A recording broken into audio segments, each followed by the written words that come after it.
오늘 함께 은혜 받을 하나님의 말씀은 이사야서 6장 1절로부터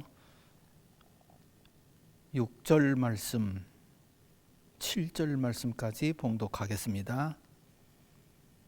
우시야 왕의 죽던 해에 내가 본즉 주께서 높이 들린 보좌에 앉으셨는데 그 옷자락은 성전에 가득하였고 스랍들은 모셔 섰는데 각기 6날개가 있어 그 둘로는 그 얼굴을 가리었고 그 둘로는 그 발을 가리었고 그 둘로는 날며 서로 창화하여 가로되 거룩하다 거룩하다 거룩하다 만군의 여호와여 그 영광이 온 땅에 충만하도다.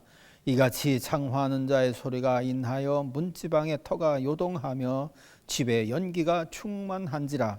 그때에 내가 말하되 화로다 나여 망하게 되었도다. 나는 입술이 부정한 사람이요 입술이 부정한 백성 중에 거하면서 만군의 여호와이신 왕을 배웠음이로다. 때에 그 스랍의 하나가 화자로 단에서 취한 밭 핀 꽃 숯을 손에 가지고 내게로 날아와서 그것을 내 입에 대며 가로되 보라 이것이 내 입에 닿았으니 내 악이 제하여졌고 내 죄가 사하여졌느니라 하더라. 아멘. 전쟁 중에 있는 나라의 최고 통치자가 나라를 떠난다고 하는 것은 굉장히 위험한 일일 것입니다. 더군다나 국군 내지는 그 나라 군사 통치자의 최고 책임자인데 전쟁 중에 어떻게 그 자리를 떠날 수가 있겠어요? 그런데 지난 12월 20일 크리스마스 연휴를 앞두고 젤렌스키 우크라이나 대통령이 그 자리를 떠나서 미국에 와서 조 바이든 대통령을 만나고 국회에서 연설을 했습니다. 이거 알게 되어지면 큰 위험을 만나는 그런 일이라고 볼 수 있겠는데 젤렌스키 대통령 참 용감하게 나라를 떠나서 미국에 와서 바이든 대통령을 만난 것을 봅니다. 그런데 그 위험한 만남 가운데서도 큰 위로와 힘을 얻었습니다. 왜냐하면은 450억 달러라고 하는 엄청난 전쟁 비용을 이렇게 약속받는 그런 일을 하고 돌아갔거든요. 그러니 450억 달러면 얼마입니까? 굉장한 돈이지요. 이걸 약속받고 갔으니 위험을 감당할 만한 그런 만남 아니겠어요? 그런데 2달 후에 지난 2월 20일에는 이번에는 반대로 미국의 바이든 대통령이 역시 나라의 그 최고 책임자인데도 불구하고 전쟁 중인 우크라이나로 가서 젤렌스키 대통령을 만나 주었습니다. 그러니 젤렌스키 대통령으로서는 굉장한 만남이 되는 거지요. 자기 나라를 돕고 최대 강국의 지도자가 그 위험 중에 자기를 찾아와서 만나 주었다고 하는 것, 그것 자체만으로도 젤렌스키 대통령은 큰 위로를 받았을 것입니다. 그런데 이 조 바이든 대통령 와서 또 엄청난 전쟁 비용을 도와주겠다고 약속을 했습니다. 무려 5억 달러라고 하는 엄청난 금액을 또 지원하겠다고 약속을 해줬습니다. 그러니 젤렌스키 대통령이 조 바이든 미국 대통령을 만났다고 하는 것은 굉장한 힘과 용기를 얻을 수 있는 큰 만남이 된다고 볼 수가 있는 거지요. 여러분, 이처럼 나라가 어려울 때에 도움을 주는 강대국의 지도자를 만나서 이런 큰 힘을 얻는다고 하는 것은 얼마나 귀한 일입니까? 정말 어떻게 보면 이런 만남이라고 하는 것은 만남 자체가 그들에게는 복이요 힘이요 백성들에게 소망을 주는 귀중한 만남이라고 볼 수 있을 것입니다. 여러분, 세상은 만남을 통해서 뭔가 다 이루기도 하고 파괴되기도 하는데 정말 만남이 중요합니다. 좋은 만남, 정말 하나님 앞에 우리가 기도를 해야 될 것이지요. 잘못된 만남 때문에 고통당하고 불행에 빠지는 사람들이 얼마나 많습니까? 이번에도 이 암흑의 대장동 사건의 그런 주역이라고 볼 수 있는 그 사람의 전 비서실장, 이 사람이 또 자살을 했습니다. 잘못 만난 거지요. 참 제대로 잘 만났다면은 자살할 이유도 없을 텐데 그만 잘못 만났다 싶으니까 그만 자살하는 비극을 만났다고 볼 수가 있는 것입니다. 그러나 이 젤렌스키 대통령이 조 바이든 대통령을 만난 만남과 같은 만남은 얼마든지 만나도 좋을 것입니다. 저는 바라기는 이 젤렌스키 대통령이 조 바이든 대통령 만나는 것보다 더 좋은 만남이 있는데 그가 하나님을 만나면 얼마나 좋을까, 그런 생각을 해봅니다. 또 지진 때문에 고난당하는 그런 나라 또 있잖아요. 참 그 엄청난 빌딩, 사람 죽고 다치고, 그 백성들이 하나님 만나면 얼마나 좋을까, 그런 생각을 해봅니다.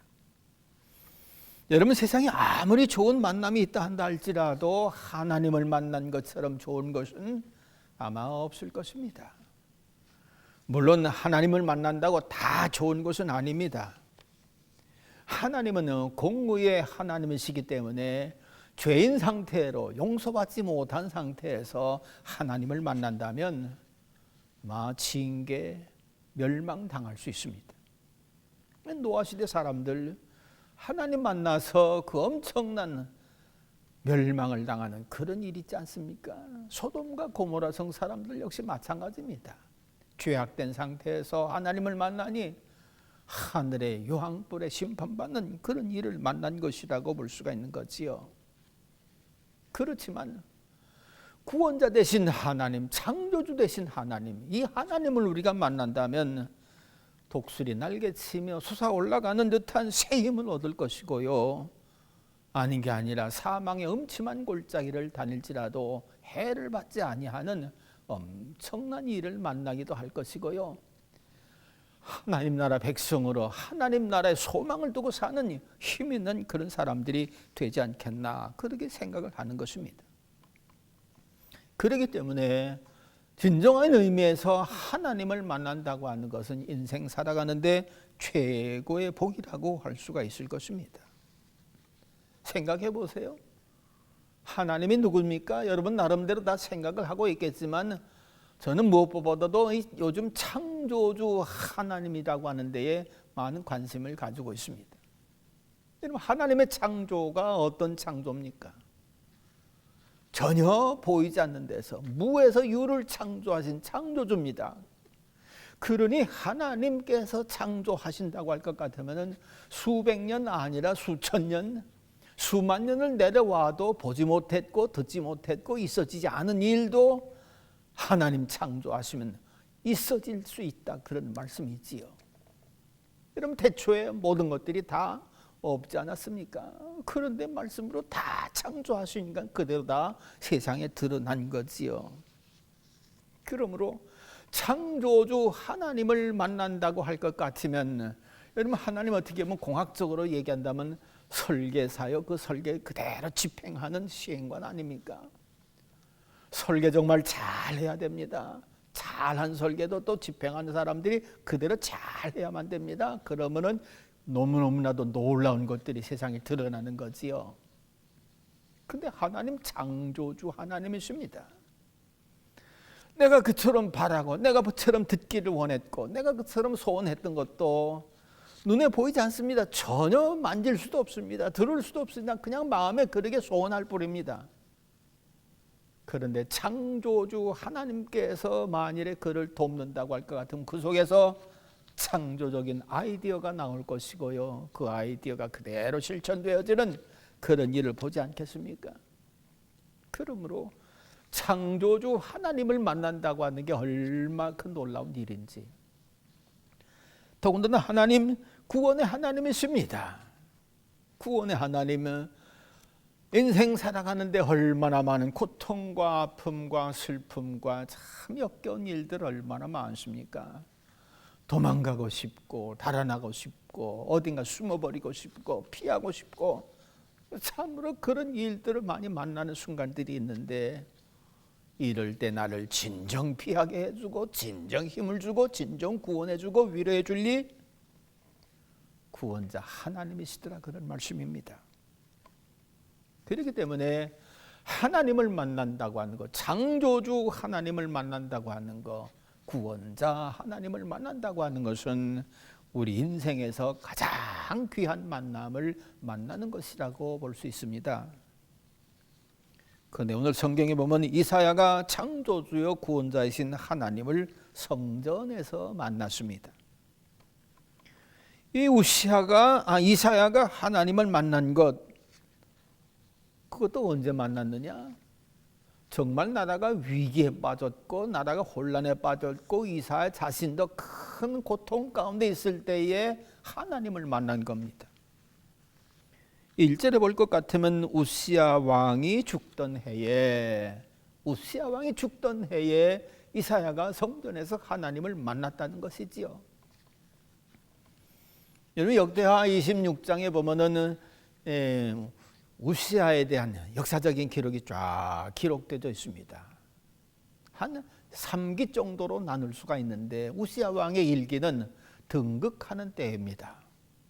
16살에 등극을 했는데 등극이 참 더 기가 막혀요. 왜냐하면 그 아버지가 왕에 등극했을 때는 정직하게 하나님을 잘 섬겼거든요. 그런데 후대에 와서 하나님을 버렸습니다. 신앙에서 떠났습니다. 그런데 그를 지지하던 신하들과 백성들이 그만 이 우시야 왕을 내어 몰아버리고 말았어요. 참 비참한 일을 만난 거지요. 그리고서 그 우시야 16살짜리를 왕위에 앉힌 겁니다. 그래서 우시야가 참 왕이 된 것 보지요. 여러분 어린 나이에 그런 위험한 일을 만나고 참 나라를 지도한다고 하는 게 얼마나 힘들까요? 그렇기 때문에 우시야는 그때 왕에 등극하면서 자신의 약함을 깨닫고 겸손히 하나님을 잘 섬긴 것을 봅니다. 그래서 하나님을 정직하게 잘 섬겼다, 그렇게 기록을 하고 있습니다. 4절 5절에 볼 것 같으면 우시야가 그의 아버지 아마사의 모든 행위대로 여호와 보시기에 정직하게 행하며, 이건 아버지가 전반기 때 정직하게 행했던 것, 그것을 그대로 본받았다는 거지요. 그리고 하나님의 묵시를 밝히 하는 스가랴가 사는 날에 하나님을 찾았고 그가 여호와를 찾을 동안에는 하나님이 형통하게 하였더라. 이건 초기에는 16살 어린 나이에 왕이 됐기 때문에 하나님을 진심으로 섬겼고 어려운 일이 있을 때는 선지자를 찾아가서 의논하고 또 그를 따라가면서 나라를 잘 다스렸습니다. 그는 하나님 앞에 술수를 쓰지 않았습니다. 정직하게 나라 다스렸습니다. 그래가면서 선지자를 통한 하나님의 뜻에 귀를 기울였고 하나님의 뜻대로 나라를 운행하려고 하는 그런 왕 노릇으로 등극을 한 거지요. 이래서 그가 왕으로서 등극을 해서 날로 나라를 지도해 나가는데 제2기를 맞을 때는 그야말로 전성기를 맞는다고 볼 수가 있습니다. 얼마나 그 전성기를 맞아서 이 유대 나라가 힘을 썼는지 잃어버렸던 블레셋에 속한 성읍들 가드, 야브넷, 아스돗 다 큰 성읍들입니다. 그거 다 되찾았습니다. 영토까지 넓혔습니다. 뿐만 아니라 왕권이 그렇게 든든해지고 이웃나라에 알려지니까는 이웃나라들이 우시야 왕을 두려워합니다. 그래가면서 조공까지 바춥니다. 그래가지고요 나라를 얼마나 부강하게 만들었는지, 그래가면서 농업과 육축업 활성시켜가면서 백성들의 삶을 풍성하고 기름지게 만들었습니다. 잘 먹고 걱정 없이 편안하게 살게 만들어주는 그 왕 얼마나 좋겠어요. 이래가지고서 우시야 왕의 이기는 놀랍게도 다윗 왕 시대와 같은 번성, 솔로몬 시대 같은 그런 풍성함, 그런 것을 누려가면서 저 밑에 이집트까지 그 영향력을 행사하는 그런 번성하는 나라로 만든 것을 볼 수가 있습니다. 근데 참 희한합니다. 3기 그 번성한 것 그대로를 잘 이어나갔으면 참 좋겠는데, 번성하니까 여기서 부작용이 생기는데, 그렇게 하나님을 의지했고 선지자를 귀히 여겨서 찾아가서 물어보기도 하고 그래가면서 나라를 다스린 이 사람이 왕권이 생기고 풍성하니까 그 다음서부터는 내가 잘한 것 같아가지고 내 힘이면 모든 것을 다 통할 것 같아가지고 왕권을 함부로 행사합니다. 왕권과 제사권은 분리되어 있거든요. 그런데 제사권까지 이 우시야 왕이 이걸 다치를 하는 것입니다. 그래가지고 성전에 향을 피우는 것도 자기가 피겠다. 주변에서 왕이요, 이건 안 됩니다. 이건 제사권에 속한 겁니다. 안 됩니다. 그럼에도 불구하고 무슨 소리야? 그래가면서 왕권으로 물리치고 자기가 그렇게 제단에 향을 드리지 않습니까?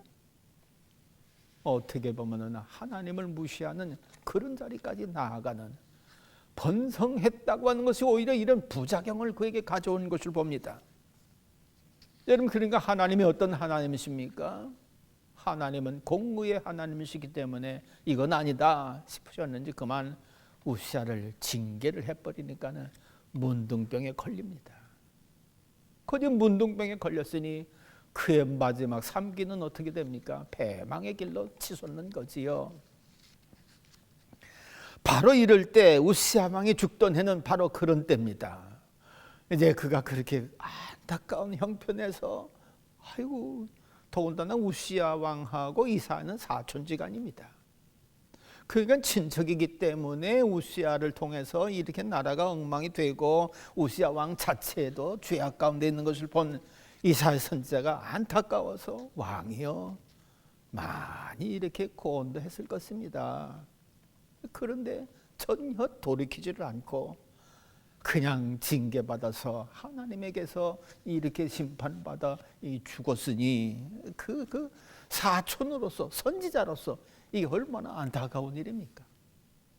그냥 이사야 개인적으로 보면 우시야 왕이 죽던 해는 굉장히 안타깝고 불안한 때, 또 정치적으로 보면은 주변 나라 국가들이 우시야 죽었대, 그러니까 이제까지 우리가 억울하게 조공도 바치고 그의 말을 따랐는데 이젠 그럴 필요 없다 해가면서 도리어 유다 나라를 침공하려고 하는 그런 분위기까지 형성이 됩니다. 그러니까 우시야 왕이 죽은 것으로 인해서 이사야는 이사야대로, 나라는 나라대로 고통과 불안 속에 들어가 있는 것을 봅니다. 생각해 보세요. 아하방 같은 사람은요 참 사악한 왕입니다. 얼마나 사악했는지 자기 백성들이 풍성하게 포도원 잘 가꾸고 살고 있으니까 그거 뺏고 싶어가지고 그 끙끙거리는 것을 부인이요, 여보 뭐 때문에 그렇게 끙끙거려? 저 포도 농부처 녀석이 이거 좀 나한테 팔라고 하는데 안 판대. 그래? 그랬더니만 이세벨이 가짜 증인 세워가지고서 이를 왕을 배신한 자로 몰아서 죽여버리지 않습니까? 그리고 그 포도는 뺐습니다. 이게 나라 왕으로 할 짓입니까? 그런데다 이세벨이 누굽니까? 우상숭배에 아주 그냥 거둡니다. 이래가지고 나라를 우상숭배하는 그런 나라로 만들지 않았어요? 왕이면 하나님의 은혜 가운데 살았던 아합이라면 이거 제지를 해야 될 텐데 하나 제지하지 않고 오냐 해가면서 오히려 우상 숭배하는 나라로 만들어버리고 말았어요. 그러니 이게 아합 왕이 얼마나 악한 왕입니까? 근데 이런 악한 왕도 하나님께 돌아섰습니다. 하나님 하고 회개한 때가 있습니다. 그러자 하나님께서 그 아합 왕을 징계하지 아니하고 그대로 왕으로서 일을 하도록 은혜를 베풀어 주신 것을 봅니다. 그러니까 우시야는 우리 사촌 왕도 돌이키면은 하나님이 그를 구원해 주실 텐데 그럼 얼마나 권면했겠어요. 그런데도 안 돌아서고 심판받아 문둥병으로 죽었으니 속이 얼마나 안타깝고 참 불안하겠습니까? 그러니까 이런 때에 하나님의 성전에 나가서 기도하러 아마 나갔을 거지요. 하나님의 뜻을 찾으려고 나갔겠지요. 그러게 성전에 나갔더니만 영안이 열리는데 우로부터 하나님의 영광의 옷자락이 쫙 성전 밑에까지 내려오는데 얼마나 놀라운 그 영광을 보는지. 그 영광이 너무 크다 보니까는 천사들이 나와서 그 영광을 날개로 가리고 옷자락을 가리고 서로 다 가려가면서 이사야로 하여금 영광을 다 보지 못하도록, 왜 자칫 잘못하면은 죄인이 하나님의 영광을 보면은 죽거든요. 그러니까 천사들도 그걸 깨달았는지 날개로 또 이렇게 해가면서 하나님의 영광의 옷자락을 쫙 가려서 부분적으로라도 볼 수 있도록. 근데 여기서 살아있는 사람으로 하나님의 영광을 부분적으로라도 보았다고 하는 것은 굉장한 축복이라고 볼 수 있습니다. 여러분, 모세가 산에 올라가서 40일 동안 금식하는 가운데 하나님께서 그에게 십계명 돌판을 주지 않습니까? 그때 하나님의 영광이 얼마나 놀라운지 산 아래서 보는 사람들까지도 놀랄 정도로 그 영광을 보고 내려온 모세 얼굴을 보니까 광채가 날 정도로다가 참 하나님의 영광을 본다고 하는 것, 하나님을 만난 거지요. 하나님을 만난 것이 얼마나 큰 복입니까? 그러니까 이사야는 고난당할 때, 나라가 참 어려울 때, 어찌할 마음 모르고 단식할 때에 하나님을 만났으니 이 얼마나 귀한 일이고 큰 복입니까? 여러분, 어떤 데서 보면은 사실 좋을 때 하나님을 만나는 사람들보다 참 고통 가운데 절망 가운데 이제는 끝났다라고 생각하는 그때에 성전을 찾아서 하나님을 찾아서 하나님을 만난 사람들이 참 많이 있습니다. 제가 알고 있는 어떤 집사님은 그저 그냥 남편 하는 사업이 부도가 났습니다. 갑작스럽게 막 세무서에서 와서 그 사업 딱지를 막 붙이는데 정신이 없는 거지요. 이럴 수가. 이래가지고 그때부터 정신 차려가면서 하나님의 전에 나와 기도하고 하나님을 찾고 의지하는데 하나님을 만나니 그 고통 다 해결받고 오히려 그가 하나님의 일꾼으로 변해서 새로운 삶을 사는 것을 봤습니다. 또 어떤 집사님 한 번은 한밤중 애가 갑자기 아픈데 온 얼굴에 불꽃이 10곳이 생기고 펄펄 끓는데 병원에 갈 수는 없고, 아이고 얘가 왜 그래, 애가 왜 그래, 그러면서 그 아이를 안고 간절히 기도하다가 잠이 들었어요. 근데 꿈에 보니까는 그 애 얼굴에 웬 새카만 벌레들이 쫙 붙어 있는지, 아니 얘가 왜 이래, 그래가면서 벌레들 하나하나 이렇게 다 떼어내고, 그러다 잠이 깼는데 깨고 보니까는 애가 깨끗하게 나아 있는 것을 봅니다. 이 하나님을 만난다고 하는 거, 절망 가운데 고통 가운데 하나님을 만나면 도리어 고통이 복이 되어지는 것을 볼 수가 있지 않습니까? 그렇기 때문에 이 말씀에서 우리가 먼저 생각할 수 있는 것은 고통이 고통으로 끝나는 것이 아니라 고통이 하나님을 만나면 도리어 하나님의 영광을 보고 우리의 고난이 하나님을 찬양하게 되어지는 놀라운 힘 있는, 정말 참 독수리 날개치며 올라갈 것 같은 새 힘을 공급받는 귀한 일이 되어지는 것을 볼 수가 있는 거지요. 또 이사야는 하나님의 영광을 볼 때에 자신이 누군가를 확실하게 알았습니다. 화로다 나여 망하게 되었도다. 자신이 죄인으로 하나님의 영광을 봤으니 이제는 죽을 자다, 망할 자다, 그렇게 생각을 한 겁니다. 아니 선지자로서 하나님의 말씀을 전하고 백성들에게 가르쳤으니 하나님 얼마나 잘 알겠어요. 또 자기 자신도 스스로를 잘 관리했겠지요. 적어도 선지자인데. 그런데도 불구하고 하나님의 영광을 보니 자기의 존재가 하나님 앞에 이거 죽을 자로구나, 화로다 나여 망하게 되었도다. 자신의 존재를 하나님의 영광을 보자 확실하게 깨달은 것을 봅니다. 여러분 그렇습니다. 내가 아무리 나를 나로 생각을 하고 다른 사람이 나를 이렇게 알아주고 저렇게 알아준다 한다 할지라도 진짜 나는 하나님이 알아주는 나가 납니다. 근데 이 하나님이 나를 어떻게 알게 해주시느냐, 하나님께서 영광을 보이시면 내가 누구인지를 알게 되더라, 그런 얘기지요. 베드로 보세요. 선생님이요 하다가 깊은 데 가서 그물을 내려라. 예수님 말씀하셔서 그대로 순종했더니만은 한 마리도 잡지 못하던 고리를 엄청나게 잡아 올리지 않습니까? 이 하나님의 영광을 보자. 주여 나를 떠나소서 내가 죄인입니다. 자신의 본체를 비로소 알았더라 그런 말씀입니다.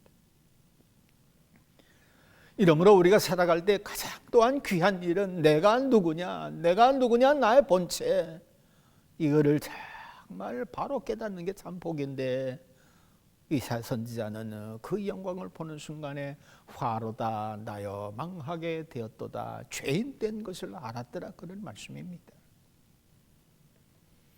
그러니까 천사가 자기 자신을 분명히 알아본 그 이사야에게 숯불을 하나 갖고 와서 입을 쫙 찢습니다. 정결케 되었도다, 깨끗게 되었도다. 아유 얼마나 좋을까요? 화로다 나로 망하게 되었다고 하는데 숯불을 가져서 입술을 찢으면서 내가 이제 정결케 되었다, 하나님이 너를 보신다, 알아주신다. 아마 생을 살아갈 때 이것만큼 귀한 것이 없지 않겠나 그런 생각을 해봅니다. 그 다음에 보세요. 이렇게 죄를 용서받고 하나님의 영광을 본 그 이사야 선지자를 향해서 하나님의 말씀이 전해지지 않습니까? 이사야야, 내가 누구를 보내야 될 텐데 누구를 보낼꼬? 나를 보내소서. 그래, 그러면 네가 가서 내 말을 전하라. 이 백성들에게 내 말을 전해라. 이래가면서 소명을 주지 않습니까? 하나님의 뜻을 밝히 깨달아 알 수 있도록 말을 전하라는, 하나님 말씀을 전하라는 그런 소명을 주지 않아요? 근데 이상합니다. 소명을 주시면은 네가 가서 말을 전하면은 그들이 변화될 거다, 그들이 회개할 거다, 그들이 잘 될 거다, 뭐 이렇게 좀 말씀해 주셨으면 좋겠는데, 네가 전하는 말을 듣는 그 백성들은 눈도 멀었다, 귀도 멀었다. 말씀을 전해도 듣는 자도 없고, 말씀을 전해도 보는 자도 없고, 그런데 가서 전하라. 이 참 기가 막힌 일입니다. 그러니까 말씀을 전한 효과, 결과가 좀 있어야 될 텐데 결과가 없을 거라는 것입니다. 아니 결과가 없는데 왜 가서 전하라고 하십니까? 이건 거꾸로 생각해 본다면 그만큼 내가 저 백성들이 내 말 듣기를 원한다. 그만큼 저 백성들이 나를 보기를 원한다. 하나님이 너무나도 간절한 마음이 이렇게 표현된 것이라고 볼 수가 있는 거지요. 그러니까 이사야 선지자가 그런 생각을 가지고, 그런 믿음을 가지고 하나님 말씀을 전하게 된 선지자의 사명을 감당하는 것입니다. 여러분, 이런 면에서 볼 때에 결과는 하나님께 있는 거고 결과는 내가 만드는 것이 아닌 것을 볼 수가 있습니다. 그러나 여기서 중요한 것은 결과가 내가 원하는 대로 나오지 않았고 내가 생각하는 만큼 풍성하지 않았다 한다 할지라도, 내가 아무리 말씀을 전해도 저들이 쇠계 경길 같은 그런 일이 있다 한다 할지라도, 하나님께서 내게 주신 전하라고 하는 이것을 제대로 전하기만 하면 하나님은 그것으로 그 사람의 소명 감당하는 거 인정해 주시더라 그런 말씀입니다. 이게 우리 하나님의 말씀을 전하는 사람들에게는 참 귀한 은혜입니다. 여러분, 결과 내 마음대로 안 되는 것 때문에 마음 상하고 내 생각대로 거둬들이지 못하는 것 때문에 참 실패감을 느끼고 자존감이 낮아지고 그런 일들이 얼마나 많습니까? 하나님을 내가 믿는다고 참 열심히 믿었는데 믿음의 결과가 제대로 형통한 것도 아니고 열매를 주렁주렁 맺는 것도 아닌 그런 형편을 만날 때 낙심하고 절망하고 때로는 이게 뭔가 하는 생각을 할 때도 있지 않습니까? 근데 하나님은 이사야 선지자에게 네가 전해도 저들 듣지 않는다, 네가 아무리 전해도 저들 보지 않는다, 그럼에도 가라 한다고 하는 이야기는 그 상태로라도 네가 충성해라. 여기에 하나님의 귀한 은총이 있다고 하는 것을 볼 수가 있는 것입니다. 그렇습니다. 결과는 하나님께서 만들어 주실 것입니다. 추수도 하나님께서 하실 것입니다. 그럼 우리 하나님의 일꾼들은 하나님이 전하라고 하는 것이면 전할 것이고, 하나님께서 하라고 하시면 할 것이고, 하나님 뜻대로 살라고 하면 살면 될 것입니다. 결과는 하나님께서 알아서 하실 것입니다. 우리 모두는 다 이후에 하나님 앞에 설 때가 있을 것입니다. 그때 누가 복이 있다 그런 일컬음을 받을 수가 있겠습니까? 하나님 앞에서 하나님을 만나서 하나님 일을 하다가 왔는데 어떤 사람이 그렇게 하나님 앞에 기쁨이 되고 인정받는 그런 일꾼이 될 수 있을까 생각해 볼 때, 내비로 열매 맺지 못했다 한달지라도, 내비로 결과가 옳지 않아 많지 않다 할지라도 하나님 말씀에 순종해서 살았던 그런 사람들이 하나님의 기쁨의 그런 일꾼들이 아니겠는가. 이러므로 사랑하는 성도 여러분들, 내 삶의 결과가 내 뜻대로 안 된다 할지라도 우리는 하나님의 뜻을 따라서, 하나님이 기뻐하시는 뜻을 따라서 순종하며 살아가면 그것으로 하나님은 우리의 삶을 알아주시고 인정해 주시는 좋으신 하나님인 줄로 믿으시기를 바랍니다. 결과에 연연하지 말고 믿음으로 하나님을 위한 일을 하면서 살아가는 우리 모두가 될 수 있기를 간절히 바랍니다. 기도하겠습니다. 하나님 아버지, 감사합니다. 우리 날마다 일어나서 벌써부터 만날 일들을 생각하고 만날 사람들을 생각하고 만남 없이는 우리가 세상을 살지를 못합니다. 이렇게 중요한 만남 가운데 우리의 진정한 만남, 우리의 위로가 되고 힘이 되고 소망이 되는 만남은 오직 예수님과의 만남인 줄 믿고 감사를 드립니다. 주님, 젤렌스키가 찾아갔고 또 우리 바이든 대통령이 찾아오고 하는 것처럼 우리가 하나님께로 갈 수는 없지 않다 할지라도 하나님은 이미 우리에게 오셔서 우리를 만나주시고 우리를 구원해 주시려고 하시고 우리로 하여금 형통케 하시려고 하는 뜻을 가지시고 우리를 찾고 부르시는 줄로 믿습니다. 주여, 저희들로 하여금 그 음성 들을 수 있게 하시고, 그래서 주님을 만나 참으로 하나님 기뻐하신 뜻을 따라 사는 결실 맺는 저희들 모두가 되게 도와주시옵소서. 주께 영광 감사 돌리오며 예수님의 이름으로 기도하옵나이다. 아멘.